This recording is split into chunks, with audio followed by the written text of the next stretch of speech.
the most challenging thing about this instrument is dealing with how to hold it. So what you want to do is approach it by taking your forearm and rotating it inward, so you have an inward facing palm. Allow the fingers to come in towards the hand, and then you'll see that you have actually a fairly flat surface area here, which is going to become the cradle for the rick.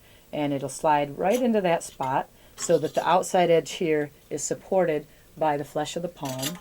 And then it looks something like this in the back. And the important thing when you're sort of beginning to get a handle on the situation here is to keep a very open musculature moving into it, as opposed to twisting or turning at the joint there.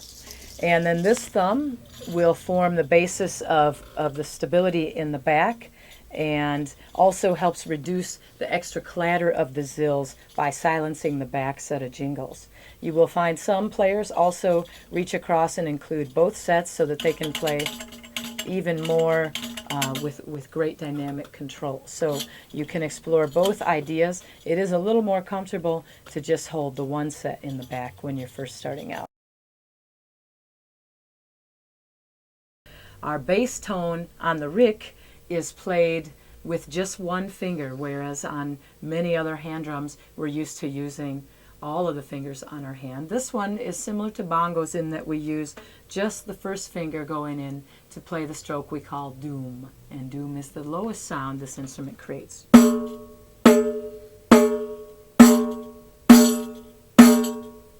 And to minimize the amount of jingle, you can change the height or the angle of the instrument itself. So if it's straight up, you get a lot more rattle. If it's leaned forward, it quiets the rattle down.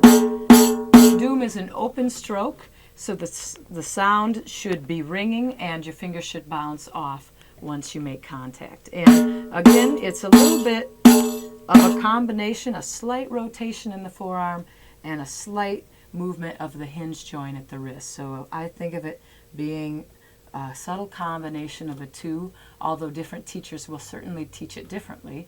And it's up to you, again, to make sense of it in your own body to produce a tone that feels good and sounds resonant with the instrument. And there is a point of contact on the back side of the finger right around at the knuckle spot. And that's about where you line up with the edge of the rim. And some people will even play where you can really leave your hand right on the rim if you want to. It can mute out a little of the sound, so it's up to you. I usually play slightly more open.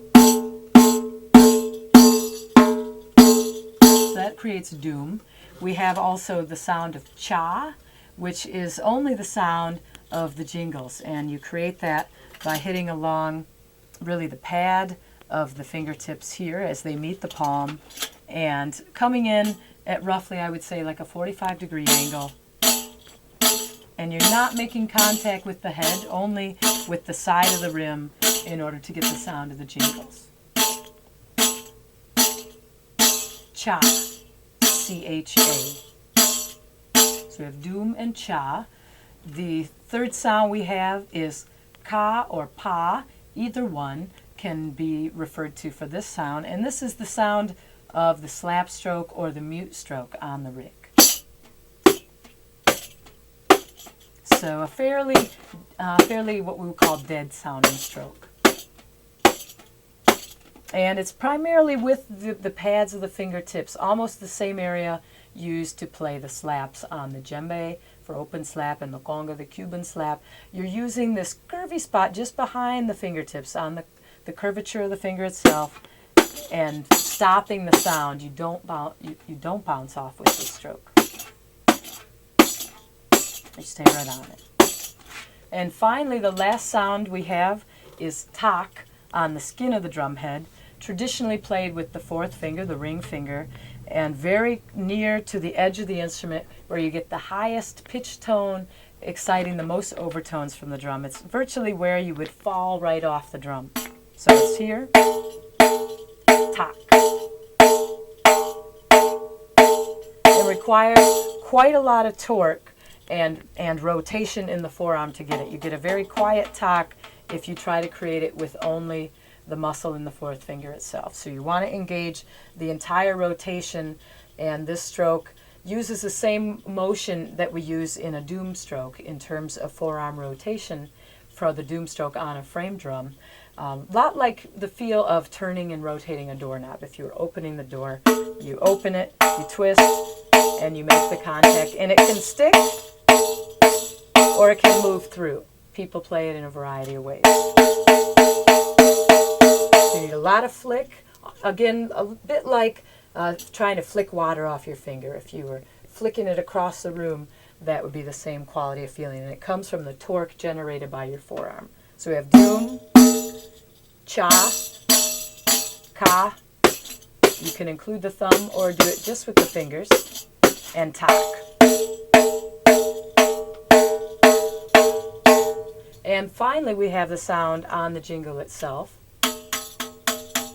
where we tap with both the right fourth finger, ring finger, and also with the left